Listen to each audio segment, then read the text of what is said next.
Always Investigating with Audrey and Isaac is your go-to podcast for all things mysterious and fascinating. Join Audrey and Isaac as they dive into the world's most intriguing enigmas, unsolved mysteries, and bizarre phenomena. No stone is left unturned in their quest for answers, bringing you insights, laughter, and maybe even a few chills. Tune in and join the adventure, because mysteries are everywhere, just waiting to be uncovered.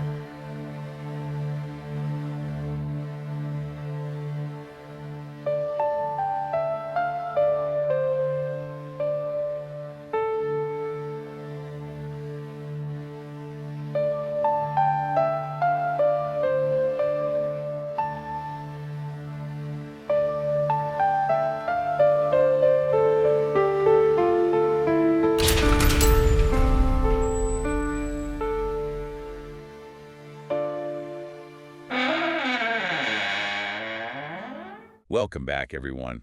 Ready for a deep dive into something a little different this time? I'm excited to see where we go. We're going to sink our teeth into, so to speak, the enduring fascination with vampires. Sounds intriguing.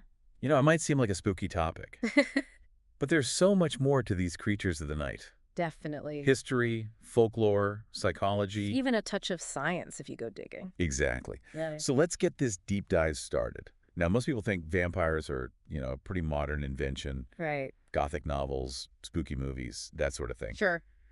But the truth is, these stories go way, way back. Oh, yeah. I'm talking ancient myths. We find vampire-like beings in ancient Mesopotamia. Wow. No kidding. See, that's what I love about these deep dives. You never know what you're going to find. Right. And it makes you wonder, what is it about these creatures that's captivated us for so long? Well, I think part of it is how these myths, even across different cultures, often share these similar themes, like they often pop up around times of disease or when understanding of death and decomposition wasn't what it is today. Oh, interesting. So you're saying, like, those early fears that lacked a scientific knowledge, it could have actually been the root of these vampire myths. Exactly. Picture this. You're living in a time before modern medicine. Suddenly, a mysterious illness rips through your community. Scary. People are desperate for an explanation, for something to blame. And what's more terrifying than a creature that defies death itself, preying on the living? It's the ultimate boogeyman. Right. And that actually reminds me, the word vampire itself, that comes from the Slavic vampire, right? Mm-hmm. That's the one. Those Eastern European stories really went all in on these creatures. They did. And they weren't just spooky, right? They were described as bloated, with a reddish complexion. Which, if you think about it, those details are so telling. Today, we'd recognize those as signs of decomposition. But back then, those changes in a body after death, they were terrifying, easily misinterpreted. It's like those early encounters with death, with the unknown. They fueled those supernatural beliefs. 100%. And it wasn't just stories either. These beliefs shaped entire rituals and traditions. Think about the classic ways to ward off vampires. Garlic crosses, holy water. It's like these ordinary objects became weapons against the unseen. Exactly. They offered a sense of control in a world that often felt chaotic and dangerous. But you want to talk about someone who brought a chilling dose of reality to these myths. Vlad the Impaler. Oh, man. Vlad the Impaler. Everyone knows him as the inspiration for Dracula. Yeah. But he was a real historical figure, right?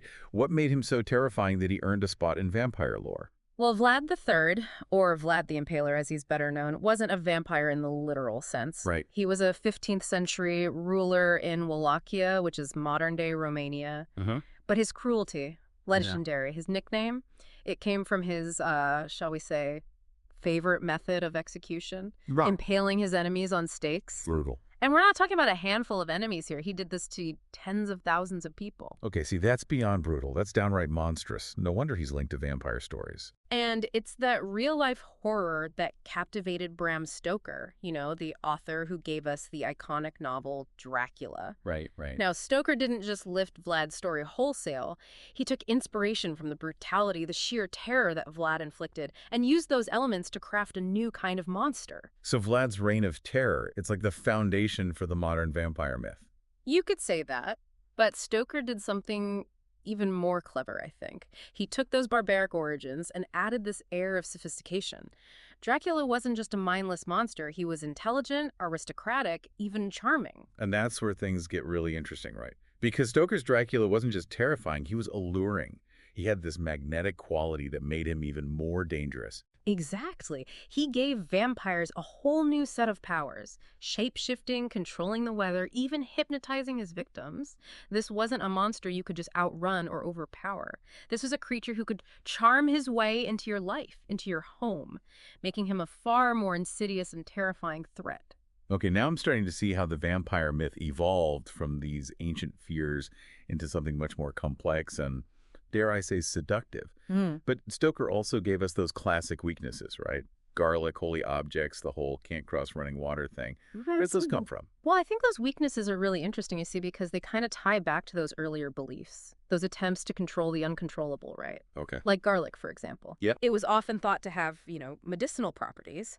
So it's not a huge leap to then see how it became a symbol of protection against something as feared as a vampire. So it's like those ancient anxieties about disease and decay, they got woven into the fabric of the vampire myth. Exactly. And those anxieties, they kind of continue to evolve, right, alongside our understanding of the world. Think about it. Stoker's Dracula. It was published in the late 19th century. Right, a time of huge scientific advancement. Right. But even with all that new knowledge, those primal fears, those things that go bump in the night, they still held power. And those fears, they found new life in 20th century literature, like Anne Rice. She really shook things up with her vampire chronicles, didn't she? Oh, absolutely. Rice's vampires, they were a far cry from the monstrous creatures of old. They were beautiful, tragic figures grappling with, very human emotions, love, loss, the burden of immortality. And let's be real, those books, they tapped into something that went beyond just vampire lore. They explored, like, desire, sexuality, even the search for identity, in a way that hadn't really been done before, at least not with vampires. Exactly. And I think that really speaks to the adaptability of the vampire myth, right? Really? It's like a mirror reflecting our own evolving anxieties and desires.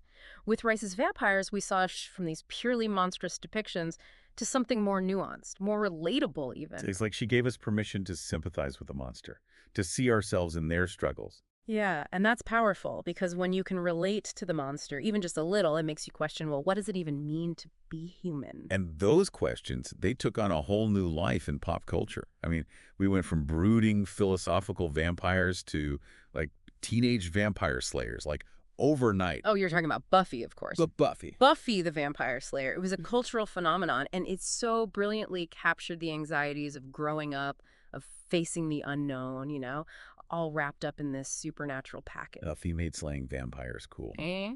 But it wasn't just about the action. The show really explored those themes of friendship, love, responsibility, all those messy, complicated things that come with being human, even when you're battling the forces of darkness. And let's not forget the romance. Angel, the vampire with a soul. Talk about forbidden love. It was like the ultimate bad boy fantasy. But even with all the drama, Buffy never shied away from those deeper questions about identity, about good versus evil, the choices we make, the consequences that follow. Which brings us to perhaps the most divisive vampire phenomenon of the 21st century. Oh boy. Twilight. Good. The sparkly vampires who divided a generation. You either love them or love to hate them. Oh, absolutely. No middle ground. But, whether you were Team Edward or Team Jacob, there's no denying that Twilight tapped into something very specific, right? This adolescent longing, the intensity of first love, all wrapped up in this idea of dangerous, forbidden romance. And it wasn't just the romance that resonated with readers, I think. It was this whole idea of being different, not fitting in. Bella, she was an outsider, just like Edward and his vampire family. They were all searching for a place to belong, which is something that, everyone, especially teenagers, can relate to. And that's what's so fascinating about this whole enduring appeal of vampires, right? I mean, they can be monstrous, they can be alluring, they can be terrifying, they can be tragic, but at their core, they reflect something deeply human. They make us question our place in the world, our desires, our fears. Right. And they even make us question, like, the very nature of reality itself. Because there are those who believe that the vampire myth, it might actually have some basis in real-life medical conditions. Yeah. Is there any truth to that? There is. It's pretty fascinating, actually. There are some who believe that, those ancient encounters with diseases like porphyria, they might have actually fueled those early vampire myths. Porphyria. Okay, now you're speaking my language. Tell me more about that. It sounds like something straight out of a medical thriller. Right. So it's this rare blood disorder, and it actually shares some eerie similarities with, with vampire lore. Like people with porphyria, they can be really sensitive to sunlight. Oh. Their skin can become blistered, scarred with exposure, and in some cases, it can even cause like teeth to appear more pronounced or reddish brown. See, now that's wild. Imagine, like, you're living centuries ago. You encounter someone with these symptoms recoiling from sunlight, unusual physical features. It's not a stretch to see how the vampire myth could take hold. Right. And then there's rabies, which is another interesting connection. Rabies, okay. Yeah, so rabies can cause like aggression, agitation, even a fear of water. And some of those symptoms, when you think about the way rabies was understood back then, it lines up surprisingly well with some of those vampire tales. So, while we're not saying vampires are real, it's still so fascinating to think about how these very real medical conditions could have, like, gotten all wrapped up in folklore and myth. It really speaks to that human desire to find explanations for the unexplainable. Oh, absolutely. And that desire, it continues to this day. Even with, all our scientific advancements, we still tell vampire stories. We're still drawn to their allure. Yeah. Why do you think that is? That's the million-dollar question, isn't it? Yeah. I think it's because vampires, they tap into something like primal, something beyond just being scared of the dark. They represent our deepest fears, death, the unknown, the loss of control. But they also embody our desires for power, for immortality, for something more than this earthly existence. I think you're spot on. They're a reflection of our own mortality, this longing for something beyond ourselves. And let's be honest, they give us a glimpse into the forbidden, the taboo, which, let's face it, is always alluring. Right. It's like that saying, we want what we can't have. And vampires, they're like the ultimate forbidden fruit. They're dangerous, they're seductive, they're everything we're not supposed to want. And yet here we are, still captivated. I mean, we see it time and time again in literature, in film, in our own fascination with these creatures of the night. They endure because they really reflect something essential about what it means to be human. So as we wrap up this deep dive into the world of vampires, and you were left with this question, what is it about vampires that still gets to you? Is it the fear, the fascination? Or maybe, just maybe, a little bit of both. Whatever the answer, one thing's for sure. The vampire myth, it's not going anywhere. It continues to evolve, to find new life in our collective imagination.